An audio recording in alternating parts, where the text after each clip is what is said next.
이번 사연은 평수 작은 집에 사는 아이 친구 엄마가 휴가 기간 동안 집을 빌려달라는 무리한 요청을 하길래 거절하자 그 엄마가 앙심을 품고 스님에 대한 헛소문을 퍼뜨렸길래 모임에서 공개적으로 진실을 폭로하며 통쾌하게 응징한 사연인데요. 세상은 넓고 또라이는 많네요. 함께 보시겠습니다. 사연 시작 전에 좋아요, 구독 부탁드리겠습니다. 채널에 큰 힘이 됩니다. 안녕하세요. 저는 40대 초반이고 활발한 초등학생 1명과 귀여운 유치원생 1명, 이렇게 아이 둘을 키우는 평범한 여자입니다. 저희 집은 서울에 있지만 시댁은 차로 3시간이 넘게 걸리는 지방에 위치해 있어요. 아이들을 키우다 보면 이런저런 사람들을 참 많이 만나게 되더군요. 사실 어렸을 때는 별일도 아닌 것으로 화를 벌컥 내거나 토라지는 친구들이 좀 있었던 것 같아요. 근데 그건 어디까지나 철이 없던 시절의 이야기였습니다. 지금도 가끔은 아이 엄마가 되어서도 말도 안 되는 이유로 화를 내고 심지어 뒤에서 이상한 말을 하고 다녀서 사람을 바보로 만들고 억울한 누명을 씌우는 경우도 가끔 보게 됩니다. 남들 사이에 그런 일이 있을 때는 그냥 별 감흥 없이 그런가 보다 했는데 제가 직접 그런 일에 휘말려 보니 제3자로서도 그런 사건의 정의의 편에 서지 않았던 것을 조금 후회하기도 했어요. 정말이지 어른이 되어서도 이런 일을 겪게 될 줄은 몰랐습니다. 저는 원래 누군가에게 피해주는 것도 굉장히 싫어하는 성격이고 누가 저에게 억울하게 피해주려고 하는 것도 절대 참지 않는 스타일입니다. 제 성격이 워낙 단호하고 할 말은 해야 하는 편이라 가끔은 사람들이 저를 성질 더럽다고 피하는 것이 아닐까 두려울 때도 있었어요. 하지만 그렇다고 해서 괜히 억울한 누명을 쓰고 혼자 소갈이 하는 것보다 이렇게 당당하게 맞서는 것이 훨씬 낫다고 생각하고 살고 있습니다. 제 이야기가 조금 길어질 수도 있겠지만 여러분들이 객관적으로 제 이야기를 듣고 누구의 잘못인지 한번 판단해 주시기 바랍니다. 저희 집은 서울 변두리에 위치한 40평대 아파트입니다. 집 크기가 좀 있다 보니 사람들이 오해할 때도 있더군요. 사실 이 집은 결혼할 때 친정과 시댁에서 비슷하게 큰 돈을 지원해 주셨고 저와 신랑이 오랫동안 모은 돈과 대출을 조금 받아서 겨우 장만한 집이에요. 그 대출은 아이들 키우느라 허리띠 졸라매서 2년 전에 드디어 다 갚았습니다. 저희는 종종 남편과 둘이서 이런 이야기를 하곤 해요. 우리가 이런 좋은 집에서 편안하게 살 수 있는 것은 양가 부모님 덕분이다. 그러니 부모님들이 오라면 오고 가라면 가야 한다. 이렇게 늘 감사한 마음으로 이야기하곤 했죠. 물론 이건 순전히 저희 부부의 감사하는 마음일 뿐이었어요. 실상 양가에서는 명절이나 특별한 대소사를 빼고는 저희를 먼저 부르거나 하지도 않으셨습니다. 그래서 저희는 항상 더욱 고맙고 죄송하게 생각하고 있어요. 부모님들께 저희 부부가 받은 사랑만큼 베풀어야 한다는 생각을 늘 하고 있거든요. 얼마 전에 같은 동네에 사는 큰아이 친구 엄마에게서 갑자기 전화가 왔습니다. 평소에 깊은 친분은 없었지만 아이들 때문에 가끔 인사하는 사이였죠. 전화를 받았더니 그 엄마가 조심스럽게 저에 대해 안 좋은 소문이 동네에 돌고 있다고 말해주더군요. 그 엄마의 말을 들어보니까 제가 여기저기 다니면서 40평대 아파트에 사는 것을 자랑하고 다닌다는 소문이랍니다. 심지어 제가 그것 때문에 다른 사람들을 무시하고 다닌다는 말까지 많다고 하더라고요. 저는 너무 당황해서 할 말을 잃었습니다. 그 엄마는 이어서 언니가 그럴 사람이 아닌데 그런 얘기가 자꾸 들리니 제가 언니 걱정돼서 알려주는 것이라고 말해주더군요. 저는 태어나서 그런 적이 단 한 번도 없었기 때문에 금시초문이었습니다. 어쨌든 소문을 알려줘서 고맙다고 말하고 일단 전화를 끊었어요. 전화를 끊고 나서 곰곰이 누가 왜 이런 소문을 냈을까 생각해보니 한 가지 의심 가는 일이 있었습니다. 바로 얼마 전에 큰아이의 또 다른 친구 엄마가 저에게 집을 빌려달라고 요청했던 일이 떠오르더군요. 그때 저는 단호하게 거절을 했었거든요. 저는 남에게 피해주는 것도 싫지만 피해받는 것도 싫어하는 사람입니다. 아무리 친해도 집을 빌려주는 것은 정말 아닌데 저는 제가 거절하는 것은 너무나 당연한 것이라고 생각했어요. 그런데 그 아이 엄마는 제 거절에 약간 언성을 높이며 화를 내고 전화를 끊었습니다. 그때는 이 엄마는 좀 상식적이지가 못하네 하고 넘겼는데 지금 생각해보니 그 일이 소문의 발단이 되었을 가능성이 높겠다는 생각이 들더라고요. 그 일에 어떻게 된 일인지 상황을 조금 더 자세히 얘기해 볼게요. 때마침 아이가 방학을 하면 저희 부부가 시댁에 가기로 계획했었습니다. 남편이 회사를 다니느라 휴가를 일주일 정도 낼 수 있다고 해서 시댁에 3박 4일 정도 다녀오려고 생각했던 것이죠. 참고로 저희는 휴가가 생기면 시댁에 갈 계획부터 먼저 세웁니다. 시댁이 지방이라 한번 내려가려면 시간을 내기가 쉽지 않거든요. 친정은 서울에서 가까워서 언제든 마음만 먹으면 갈 수 있으니까 시댁을 먼저 챙기는 편이었어요. 그때 그 아이 엄마가 뜬금없이 자기 친척이 서울에 올라오는데 저희 집이 비는 동안 자기네가 저희 집을 사용하면 안 되겠냐고 물어보더군요. 저는 정말 어이가 없었죠. 그게 어떻게 빌려줄 수 있는 일이겠어요. 제가 거절했더니 저에게 저런 소문을 냈다고 생각하니 정말이지 화가 치밀어 올랐습니다. 얼마 전에 동네 아이 엄마들과 잠시 모여서 차 한잔 마시다가 이번 휴가 계획에 대한 이야기를 나누었습니다. 제가 이번 휴가 때는 시댁에 3박 4일 정도 내려가서 지낼 계획이라고 했더니 반응이 참 다양하더군요. 시댁에서 자는 것을 의아해하는 사람들도 있었고, 시댁에서 잘해주니까 그렇게까지 하는 거 아니겠냐며 좋은 시댁 만난 것을 부러워하는 사람들도 있었습니다. 이렇게 평범한 이야기를 나누고 헤어졌는데 몇 시간 뒤 그 모임에 있던 아이 엄마 중 한 명에게서 전화가 왔습니다. 전화를 받으니 그 엄마가 굉장히 조심스러운 목소리로 혹시 이번 휴가 기간에 언니네 집이 완전히 비는 것이냐고 묻더군요. 그래서 제가 그렇다고 했더니 갑자기 본론을 꺼냈습니다. 자기가 정말 잘 봐줄 테니 집을 잠깐 빌려달라는 것이었습니다. 저는 너무 황당해서 그게 무슨 말이냐고, 뭘 빌려달라는 것이냐 되물었죠. 그랬더니 그 엄마가 저희 휴가 기간에 시아버지의 첫 제사가 있다고 하더라고요. 첫 제사라 친척들이 지방에서 대거 올라오는데 자기 집은 좁아서 손님들을 도저히 수용할 수가 없어 고민이 이만저만이 아니라는 것이었습니다. 제 상황을 이해해달라는 듯 간절하게 이야기했죠. 저는 아무리 딱한 사정이라고 해도 남에게 집을 통째로 빌려주는 것은 정말 미안하지만 곤란하다고 정중하게 거절했습니다. 그런데 그 엄마는 제 거절에 멈추지 않고 다시요. 그런데 그 엄마는 제 거절에 멈추지 않고 부자 친구 이런 때 한번 써먹게 해주면 안 되냐고 거의 사정하듯이 매달렸습니다. 심지어 저희 집을 부자 친구의 집이라고 표현하는 데서 기분이 확 상하더군요. 저는 다시 한번 안 되겠다고 거절 의사를 확고히 했더니 그 엄마의 태도가 돌변했습니다.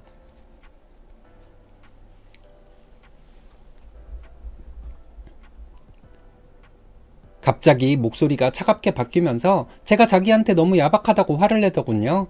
그러더니 일방적으로 전화를 뚝 끊어버렸습니다. 저는 그 상황 자체가 너무 충격적이었습니다. 이후에 제가 아는 다른 엄마에게 그 이야기를 했더니 그 엄마가 저희 집을 빌려달라고 했던 진짜 이유를 알려주더군요. 친척들에게 자기네가 사는 집이 얼마나 좋은지, 얼마나 잘 사는지를 보여주고 싶어서 저희 40평대 아파트를 빌리려고 했던 것이었습니다. 그 엄마는 제가 거절하자 자신의 계획이 틀어진 것 때문에 저에게 40평대 아파트에 사는 것을 자랑하고 다닌다는 식의 소문을 퍼뜨리고 다녔던 것이죠. 그제야 모든 상황이 명확하게 이해되었습니다. 정말 어이가 없어서 말이 안 나오더라고요. 저는 그 아이 엄마가 평수가 좀 작은 다세대 주택에 사는 것으로 알고 있습니다. 그래서 제사를 지낼 때 친척들을 수용하기 어렵다는 그 친구의 사정을 아주 이해 못하는 것은 아니었어요. 하지만 많은 사람들이 저희 집에 와서 자고 가는 것은 절대 있을 수 없는 일이라고 생각했거든요. 저는 깨끗한 것을 좋아하고 특히 남의 손 타는 것을 정말 꺼리는 성격입니다. 내 집의 안정과 프라이버시 문제도 있고요. 그런데 얼마 뒤 다른 엄마가 제게 전화를 해서 저보고 그 아이 엄마가 했던 말을 조금 이해해 주라고 하더군요. 물론 그 엄마도 그렇다고 집을 빌려주라는 말은 아니라고 선을 그었지만 그 엄마가 자기 집을 친척들에게 보여주기 민망해서 그런 것이니 그 속마음만이라도 이해해달라고 말했죠. 저는 그 말을 듣고 일단 내가 너무 단호하게만 거절했나 하는 생각에 마음이 걸렸습니다. 그래서 저는 집을 빌려달라고 했던 그 엄마에게 다시 전화해서 좋게 말했습니다. 만약 내 거절 때문에 네가 기분 나빴다면 미안하다고 했고 신랑에게도 물어봤는데 신랑도 싫다고 하니 우리의 사정을 좀 이해해달라고 좋게 말했습니다. 저는 최소한 그 엄마가 괜찮다고 자기가 괜한 무리한 부탁을 했나 보다고 쿨하게 받아들일 줄 알았거든요. 근데 제 예상은 완전히 빗나갔습니다. 그 엄마는 제 사과와 설명을 듣자마자 저에게 너무 이기적이라고 몰아세우더군요. 자기가 돈을 달라고 하는 것도 아니고 겨우 며칠 빈집 좀 쓰겠다는데 그게 그렇게 못마땅한 것이냐면서 저를 비난했습니다. 저는 너무 황당해서 아무 말도 할 수가 없었어요. 멈추지 않고 힘들 때 도와줄 수 있는 친구라고 생각했는데 너랑 인연을 계속 이어가야 하는지 생각을 좀 해봐야겠다며 으름장을 놓듯이 말하더니 전화를 뚝 끊어버렸습니다. 저에게는 참 충격적인 통화였어요.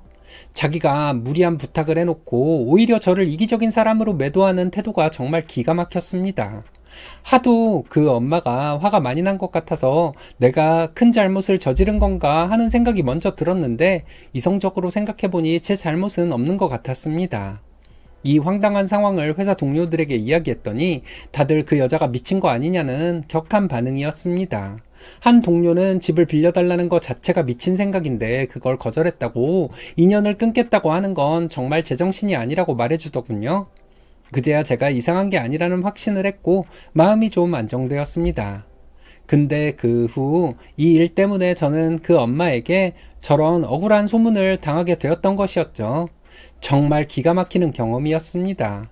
그렇게 제가 거절 전화를 하고 나서 며칠 뒤에 앞서 말했던 저에 대한 안 좋은 소문이 돌고 있다는 전화를 받은 것이었죠. 모든 상황이 딱 맞아떨어졌습니다. 그 후로 저는 동네에서 아이 친구 엄마들을 만나서 보면 분위기가 싸늘해진 것을 느꼈습니다. 엄마들이 저를 보는 눈빛 자체가 달라진 것이 확연히 느껴지더군요.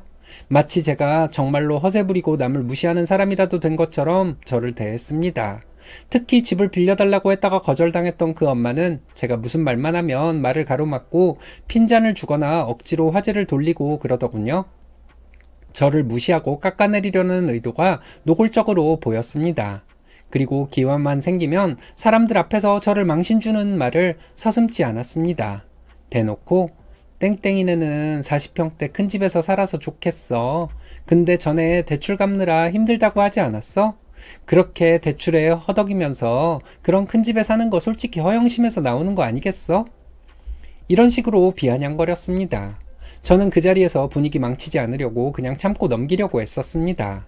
하지만 그 엄마는 점점 더 도가 지나쳤고 제가 반박을 하지 않으니 다른 엄마들도 그 엄마의 말을 다 믿는 것 같다는 생각이 들었습니다. 그때부터 내가 왜 이 사람들한테 이런 대접을 받아야 하나 하는 분노와 함께 정말 이 엄마들과 계속 어울려야 하는지에 대한 근본적인 의문이 생기기 시작하더라고요. 제가 이 문제로 유독 고민을 많이 했던 것은 그들이 단순히 제 친구가 아니라 아이 친구 엄마들이었기 때문입니다. 만약 그들이 제 개인적인 친구들이었다면 저는 이미 제 성질 한번 부리고 될 대로 되라는 식으로 쉽게 처리할 수 있었겠죠. 하지만 제가 여기서 감정적으로 대응하면 아이들의 관계에까지 영향이 갈까봐 그게 가장 걱정스러웠습니다. 한동안 이 관계를 어떻게 해야 할지 고민을 하다가 내가 이렇게 허세나 부리는 사람으로 찍혀서 아이의 엄마로서 안 좋은 이미지를 갖게 되는 것이 아이에게 더 안 좋을 수도 있겠다는 생각이 들었습니다. 결국 억울하지만 제 이미지를 바로잡고 이 부당함에 맞서야겠다는 결심을 하게 되었는데요. 지난 주말 동네 엄마들이 모이는 곳에 작정하고 갔어요. 이번에야말로 모든 오해를 풀고 그 엄마의 거짓말을 폭로하겠다는 결심이었죠. 아니나 다를까 모임에 가니 그 엄마는 기회가 있을 때마다 저를 비꼬는 말을 하더라고요. 무슨 이야기 중에 갑자기 저에게 이번 휴가는 잘 준비하고 있냐고 묻더니 곧바로 대출금 갚느라 힘들 텐데 휴가는 무슨 휴가냐고 하면서 비웃듯이 말했습니다. 정말이지 그 표정이 가증스러웠네요. 저는 침착하게 대응했습니다. 어디서 무슨 말을 들었는지 모르겠는데 우리 집 대출은 갚은 지 이미 오래됐다고 단호하게 말했습니다. 그리고 모두가 듣는 앞에서 바로 본론을 꺼냈죠. 혹시 나에 대해서 헛소문 퍼뜨리고 다니는 거 너였냐고 직접적으로 물어봤습니다. 그러자 그 엄마는 발뺌하려는 듯 세상에 헛소문이 어디 있냐고 이유가 있으니 소문이 나는 거 아니냐며 오히려 당당하게 나오더군요. 저는 더 이상 숨길 필요가 없다고 생각했습니다. 그럼 네 말대로 이유를 따져보자 싶었죠. 저는 내가 넓은 집 산다고 잘난 체하며 허세 부린다고 다닌다고 뒷말하고 다니는 사람이 있다고 하던데 그게 바로 너였나 보다 하고 확실하게 짚었습니다. 그리고 결정적인 이유를 폭로했어요. 우리 휴가 기간 동안 집을 빌려달라고 한 거 내가 거절했더니 나한테 그렇게 화를 내면서 전화를 끊고는 뒤에서는 이런 악의적인 말까지 하고 다녔냐? 이 한마디에 모임에 있던 다른 엄마들은 모두 놀라서 입을 다물지 못하고 있었어요. 이 얘기를 전혀 모르고 있던 엄마들에게 그 엄마가 저에게 집을 빌려달라고 했고 그게 친척들에게 보여주기 위한 허세 목적이었다는 사실을 전부 공개적으로 얘기를 해주었습니다. 그 엄마는 제 폭로에 벌레 씹은 듯한 표정으로 있다가 감정을 주체하지 못하고 그래서 네가 있으면 얼마나 있는데 그렇다고 사람을 무시해? 이러는데 정말 어이가 없었네요. 저는 그 말에 다시 반박했습니다. 내가 언제 있다고 무시했냐? 나는 사람 무시한 적도 없다. 너네 친척들 온다고 우리 집을 통째로 빌려달라고 한 것이 말이 되냐? 하고 따졌습니다. 저는 제 분노를 멈추지 않고 계속 물어붙였습니다. 남들이 우리 집 이불도 쓰고 살림살이도 쓸 텐데 말도 안 되는 부탁에 짜증이 났지만 좋은 말로 거절했는데 돌아오는 것이 고작 헛소문이냐? 하고 저는 목소리를 높였습니다. 그리고 한번 빌려주면 너네 친척들 올 때마다 우리 집을 매번 빌려줘야 할 거 아니냐? 저는 그 엄마의 진짜 의도를 정면으로 공격했습니다. 남의 집을 빌려가면서 친척들에게 큰 집에 사는 척을 하고 싶었냐? 너야말로 허세가 장난 아니다. 그냥 분수에 맞게 살아라. 이런 식으로 그 엄마에게 따다다 쏘아붙였습니다. 제가 그 엄마에게 따다다 쏘아붙이고 있는 동안 주변에서 다른 엄마들이 급하게 저희를 말리면서 많이 놀라더라고요. 상황이 좀 과격해지니까 그 엄마는 급기야 저에게 욕설을 퍼부으면서 사람들 있는 데서 자기를 이렇게 망신 줘야겠냐고 따지더군요. 저는 이 상황이 너무나 억울해서 다시 한번 냉정하게 되물었습니다. 이게 내가 너에게 망신을 준 거냐? 네가 내 뒷말을 하고 다녀서 내가 억울한 누명을 쓰고 소갈이 한 것은 어쩔 거냐? 나는 너 때문에 억울한 누명을 썼고 그 누명을 벗기 위해서 사실을 밝히는 것이다. 내가 잘못한 게 있으면 여기 있는 사람들이 나를 외면할 거 아니냐? 하고요. 그랬더니 그 엄마는 마지막까지도 자신의 잘못을 인정하지 않고 그러게 누가 그렇게 야박하게 굴라 했냐? 하더라고요. 저는 그 말을 듣고 더 이상 너랑은 말이 안 통하는 사람이라는 생각만 들었습니다. 그래서 어쨌든 여기에 있던 언니들이 사실을 알게 되었으니 나는 그걸로 됐다고 말하고 미련 없이 자리에서 일어나 나왔습니다. 그 엄마의 황당한 논리에 계속 엮여봤자 제 기분만 더 나빠질 것 같았거든요. 며칠 뒤 모임에 있던 엄마들 몇 명이 저에게 전화가 왔습니다. 그 엄마 말만 듣고 저를 오해했다고 정말 미안하다고 사과를 하더군요. 저는 이제라도 오해 풀어줘서 고맙다고 좋게 마무리했습니다. 그런데 놀랍게도 그 소문 퍼뜨린 엄마도 저에게 전화를 걸어왔습니다.